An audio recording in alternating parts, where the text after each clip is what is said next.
first time I met Cynthia, and it was in 2010 following the Deer Creek Middle School shooting. And I was really struck by the compassion that she had for our community. And when our community really needed some extra strength and support, she was there. And her message to us was, what do you need? What can we do to help? The work that she did was really supporting the work that we all do. And I can't express enough how much I appreciated that.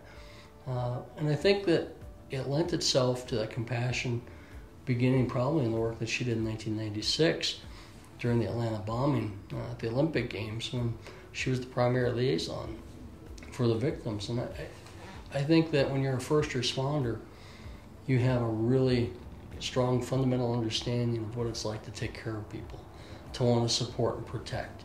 And that's the work that she does every day. And I think her message throughout this campaign has been about protecting Coloradans and making sure that we're doing the right work to protect our most innocent, and that's our kids. Just being at Columbine for all those years, after the tragedy, and we saw many programs come into place on how to fix Columbine, but the one that I think is just starting to make a difference when it came into existence and will continue to make a difference is Safe to Tell. And Cynthia was so heavily involved in that. As a matter of fact, I serve on that board. And I just see what it does to empower our kids, to empower the community, to make our schools safer. And I can't tell you the number of incidents that we've had. The kids are reporting things that they see on Facebook. They're reporting concerns about their friends, that they may be thinking of hurting themselves.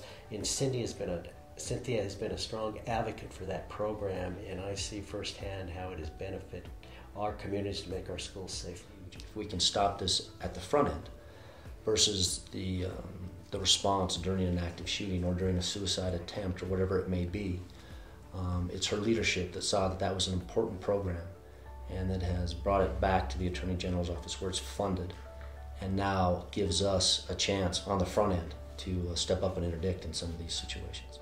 It was absolutely the compassion and that aspect of it, I think, rings true in her support of the programs that she does support. People are opening their ears to hear about what we're doing in Colorado. She has really been a pioneer in developing programs that make our schools and communities safer, and I think that could be attributed to Cynthia. Well, I know following the Sandy Hook tragedy, the White House invited her in and asked to hear her thoughts, and I think that was important because Colorado has a voice in this. We've certainly had our fair share of tragedies. I mean, nobody knows that better than you and you. And we have had 6 school shootings between 1999 and 2013.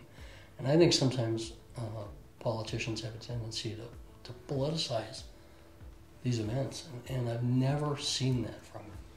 And she's been wonderful. I mean, to see someone of her stature sit in one of our classes and say, "Hey, teach me. Show me what we need to do, teach me." And that just speaks volumes of her personality and her willingness to learn and her willingness and her commitment to make this state safer. And yet, I have no concept of Cynthia as a politician. None, zero. There's an apolitical aspect to how she approaches her job that there are some folks they're politicians, and other folks, Cynthia, I just don't get that political vibe.